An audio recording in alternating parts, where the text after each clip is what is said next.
Hi guys, my name is Kretz and today I'm going to tell you why you should not bother that much about the large number of focusing points in your camera and why the central focusing point is actually maybe and probably the one you only ever need in your life, and why it's most reliable and it's okay to have just one central focusing point. Why is that? First, we are talking about the quite old to this date DSLR cameras, which are digital single lens reflex cameras or any other type of old cameras which have mirrors and pentaprisms and mirror systems inside of it, because they are using focusing points. And modern age mirrorless cameras actually can focus the whole scale of the frame in any part of the sensor, basically any of the matrix itself.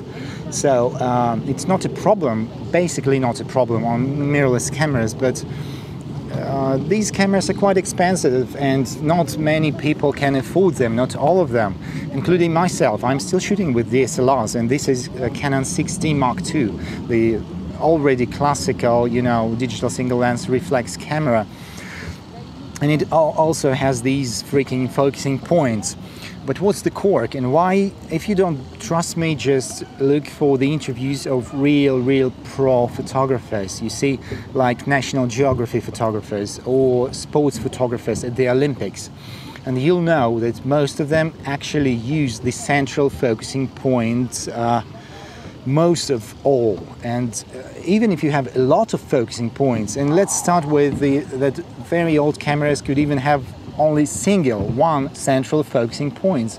Very old cameras could only have one single autofocusing point. But then they started adding them, the technologies developed, they had 3, 4, 9 autofocusing points, and on and on and on, with 41, 61, 65 autofocusing points in like 7D Mark II, or even 191 autofocusing points, with 155 of them being cross-type in 1DX Mark III, probably the best DSLR, professional DSLR in the world, and probably one of the latest. And Canon never produces DSLR cameras anymore.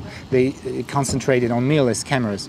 But anyway, even having so many autofocusing points, real pros still use only one focusing point, which is central one. And why is that? Let me tell you. Well, not first, but already second. If you have a lot of autofocusing points, of course, it really helps with tracking your subject. If it irritates you and if it moves from side to side, of course, it's better if if the autofocusing points track the subjects and they move and they switch from one to another. But if you're mostly, concentrating on tracking subject in the middle of the frame, like sportsmen or birds or something like that, and you keep your subject in the middle of the frame, you don't need to have many autofocusing points. And the core of that is actually in very basic physics. And what is that? Just look at your pictures and look at your sensor frame aspect ratio. You see, it's actually rectangular. It doesn't matter if you use APS-C or full frame or even medium format cameras or micro four thirds. They are mostly 3:2 aspect ratio or 4:3 or even 5:6, but it's still rectangular or even close to square, like in some medium format cameras. But they are definitely not circular, not rounded. But let's look at the lens. I have an example right here. It's a very good, but very basic, but very good lens, which is, you see, Canon 50mm f1.8 lens. And just like any other lens, it is circular. It is rounded. You don't see rectangular. You don't see square here.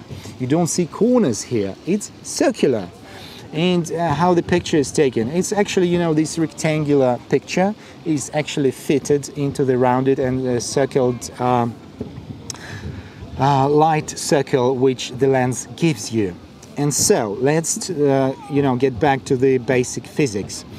If you ever burned something with the magnifying glass, which I actually did in my childhood with my friends, we brought the regular basic magnifying glass and some piece of wood, just like this bench here. And you could actually focus the sunlight through this magnifying glass on the wooden surface or any other surface. You can burn paper with it. And you just adjusted the distance between the surface that you are trying to burn and the magnifying glass. You're moving it further and closer and thus focusing the lights. And if you did this, you already know that, and if you're not, I'm telling you this right now. The lights, the rays of light, of the sunlight or any other light, they are focused in the middle of this magnifying glass. And if you are trying to burn something on the wood or on the paper or any other surface, you can see you have the pointy light, actually the point of light. So all the sunlight is focused through the circular magnifying glass at one point, and that's where the most light is gathered and the most heat is gathered. So it's very, very hot in there, and thus it is burning. And you can draw something with the burning lines on the wood. Just exactly the same is happening in, circular photographic lenses or video lenses. It doesn't matter. All the lights are actually gathered in the middle of the lens.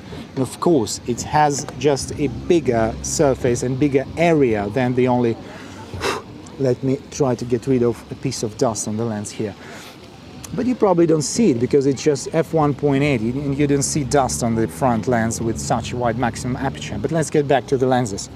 Of course, it has the whole circular surface, which is actually cut with the rectangular frame of your sensor. But anyway, even that it has a big area, it doesn't have a really pointy light. Yes, it spreads the lights all over the circular surface of the lens, but the most light it gets in the middle of the lens anyway.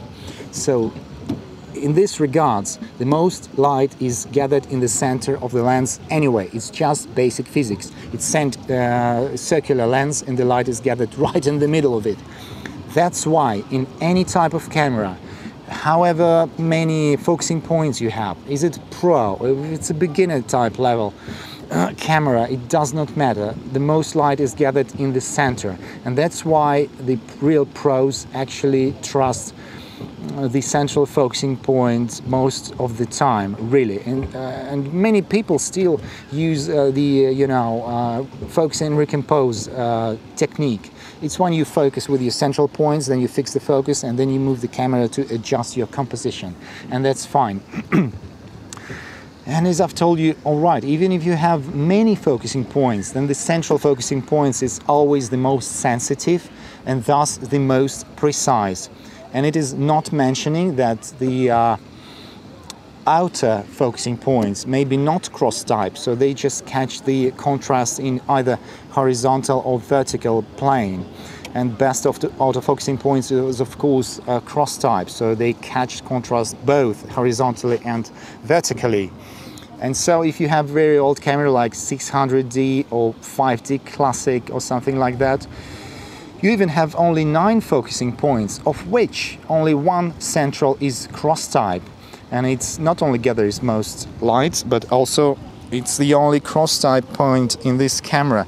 But even if you have a lot of focusing points, like 7D has 19 focusing points and all of them are cross-type, or even if you have 5D Mark III or something like that, it has 61 focusing points, of which 41 is actually cross-type.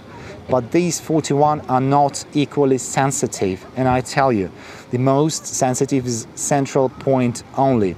Well, in 5D Mark III they advertise that the 5 vertical central points are the most sensitive, but the central one is still the most sensitive, and it's actually most of the central points in upper level cameras are dual cross type, so they are not taking horizontal and vertical contrast, but they're actually catching the crisscross diagonal contrast, so they are still the best, and that's why pros actually trust central focusing points the most. You know what? Even in contemporary mirrorless cameras, although they can focus at any part of the light sensor, yes, But why? But lenses are still circular. So the most light is still in the middle of the frame. So good for the new sensors that can do that, but it's still, the most light is still gathered in the center of the frame. So I believe in the very hardest, the most hardest conditions, any type of camera, even the modern mirrorless ones, are still going to be focusing better at the center of the frame, although the corners are now as well available, unlike in older DSLRs. So, what's the conclusion? If you have only one focusing point and the rest of them are not cross-type, they are mostly useless.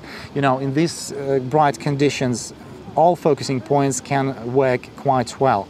But if the light is poor, or if you have difficult composition and something, then the outer focusing points, which are not cross-type, are really hard to use. They are, you know, actually failing most of the time.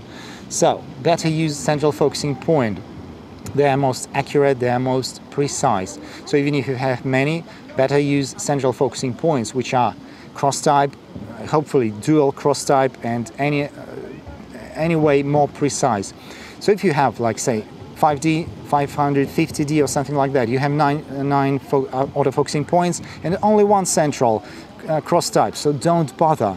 Your central focusing point is still the most accurate and precise, so don't care about many other focusing points. Your central point is gonna work well. Well, if you can purchase more expensive cameras with more cross-type focusing points and more advanced autofocusing systems, then good for you, go for it. But if you just, you know, don't have enough money, simply use the central focusing point. It's the best, period. Well, that's all I wanted to tell you. Paul Kretz was here with you. Subscribe to the channel, press like, put some comments down below, just tell me what you think of it, and maybe I'll see you in some other videos. Well, maybe not. It's up to you.